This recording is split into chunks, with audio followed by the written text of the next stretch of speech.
स्वागत करते। काल तुमच्याच माध्यमातून आम्हाला असं समजलं की संतोष चौधरी यांनी आम्हाला अपात्र करण्याचा विषय मांडलेला आहे।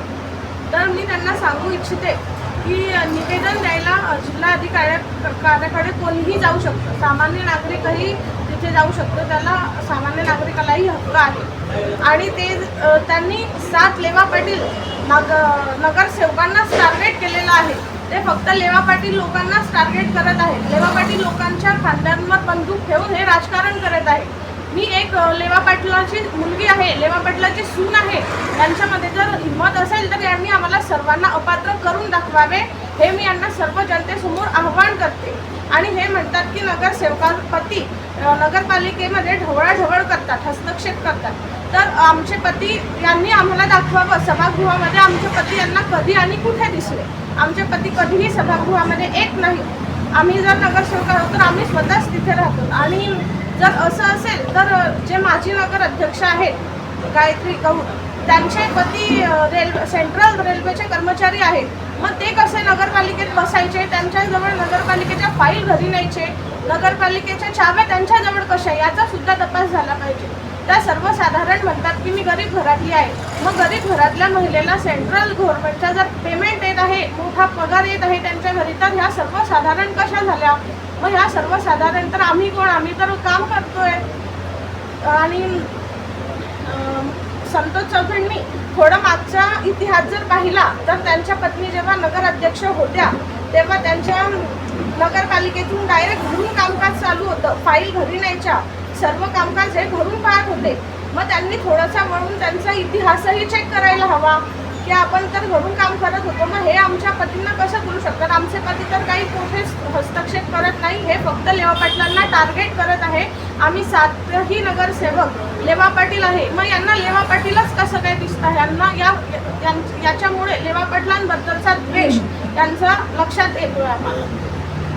मी असं सांगू इच्छितो की संदीताईंचा जो दाखला आहे त्याच्यावरती आक्षेप घेण्याचा प्रयत्न सुरू आहे, परंतु त्यांच्याकडं पूर्ण माहिती नाही आहे।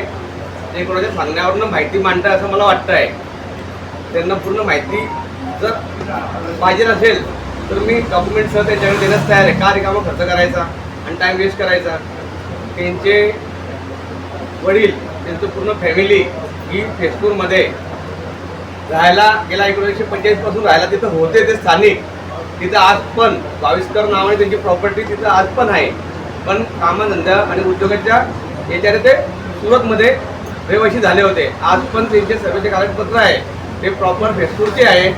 त्यामुळे असं काही गोष्टी लोकांचा संभ्रम म्हणून पुढे आणू नका। आणि आज त्या गोष्टीचा आणून काही फायदा पण नाही आहे, कारण की ते कोणत्या निवडणूक उभे राहत नाही आहे, उभे राहायचा वेळ आलेला नाही आहे, किंवा ते कोणत्या पदावरती ते जाण्यासाठी काही अर्ज केलेला नाही आहे। तर आधी कागदाची चौकशी करा, त्यानंतर असं काहीतरी आपण विषय मांडा। कारण नसताना लोकांना अडगळीत टाकू नका, मी रिक्वेस्ट करेल। आणि तुम्हाला जेही कागद लागत असणार तर त्याबद्दल त्यांनी आम्हाला सांगावं आणि आम्ही त्यांना पूर्ण कागदाची पूर्तता करून ते कागद घेऊन त्यांना कोर्टात जावं किंवा समितीकडे जावं आणि चौकशी करावी। कारण नसताना कागदावर बोट ठेवू नका, त्यांचे कागद 100% व्हॅलिड आहे, कोणत्याच प्रकारे अनव्हॅलिड नाही आहे।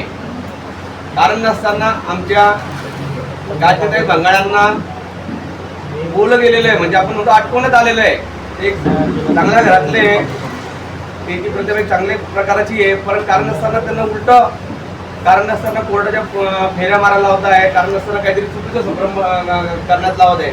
त्यांच्याकडं मी आधीच बोललो होतो की त्यांच्याकडं कागदपत्र नाही आहे, आमच्याकडे कागदपत्र त्यांचे आहे, आम्ही स्वतः तुम्हाला सबमिट करायला तयार आहे। बस एवढं सांगेल की तुम्हाला जेही कागद लागतील त्यांनी कॉल करावा, आम्ही त्यांना पूर्ण कागदाची पूर्तता करू, कुठं जाण्याची आवश्यकता आणि कोणाकडे जाण्याची आवश्यकता त्यांनी दाखवलं त्या ठिकाणी किंवा संजीव भाऊचं नाव लागलं ताईंच्या मुलाचं, तो नियमच आहे।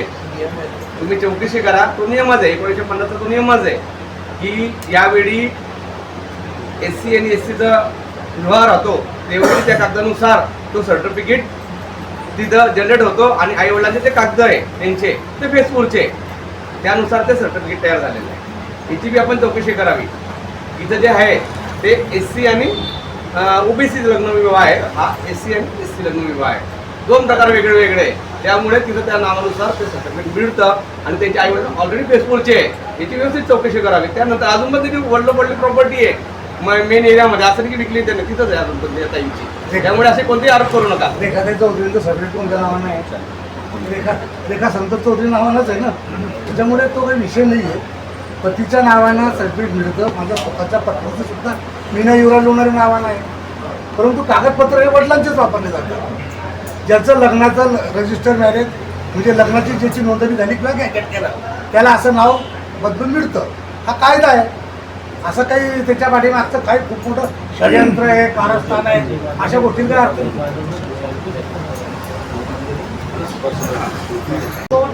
त्यांना एक प्रश्न करायचा आहे की त्या नेमकं काय आहेत, एससी आहे का ओबीसी आहे?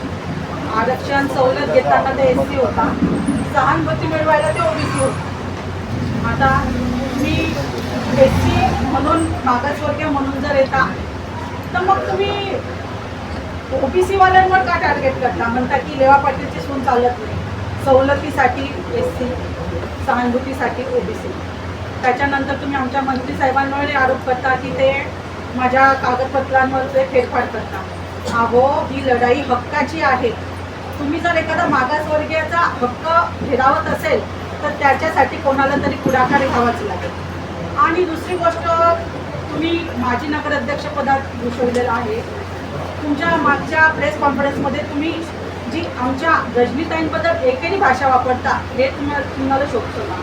त्या रजनीताई तुमच्यापेक्षा वयाने, मानाने, सन्मानाने, पदाने मोठ्या आहात. कमीत कमी तुम्ही त्या गोष्टीचा परत एकदा भान ठेवा आणि आमच्या ताईंसोबत असा एकेरी शब्दाचा वापर करू नका. का तर तुमच्या ह्या कालच्या कॉन्फरन्समधून तर दिसून येतं आहे की अपात्रता तुमच्या जिव्हारी लागलेली आहे आणि ते तुमच्या भाषणातून बोलण्यातून क्लिअर होतं.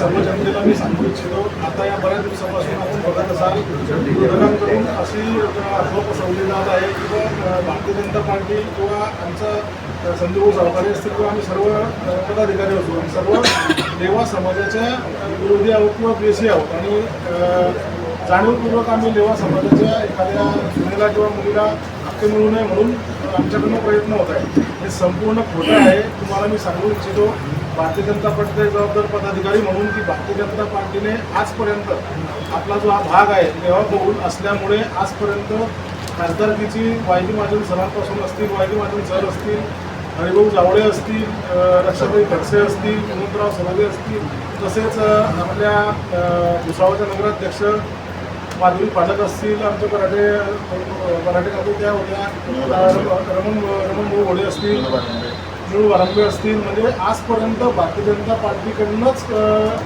सगळ्यांना न्याय मिळालेला आहे आणि निश्चितच लेवा समाजालाही नेतृत्व द्यायचा प्रामाणिक प्रयत्न भारतीय जनता पार्टीनेच केलेला आहे. त्यामुळे कोण द्वेषी आहे आणि कोणाच्या मनात पाप आहे हे लोकांनी समजून घ्यायला पाहिजे. आणि आता नवीन पिढीला बऱ्याचशा गोष्टी माहीतही नसतात की काही 10-20 वर्षापूर्वी समाजावर किती अन्याय झालेला आहे आणि कोणत्या पद्धतीने झाला आहे. हा सर्व आपल्या समाजाने समजून घ्यायला पाहिजे. आणि जी ही नरेटिव्ह पसरवली जाते किंवा समाज द्वेषी आहेत, लेवा पाटील द्वेषी आहेत, असं काहीही नसून समाजाला न्याय हा फक्त भारतीय जनता पार्टीनेच दिला आहे. मागेही दिला आहे, आताही देते, पुढेही भारतीय जनता पार्टीच न्याय देणार.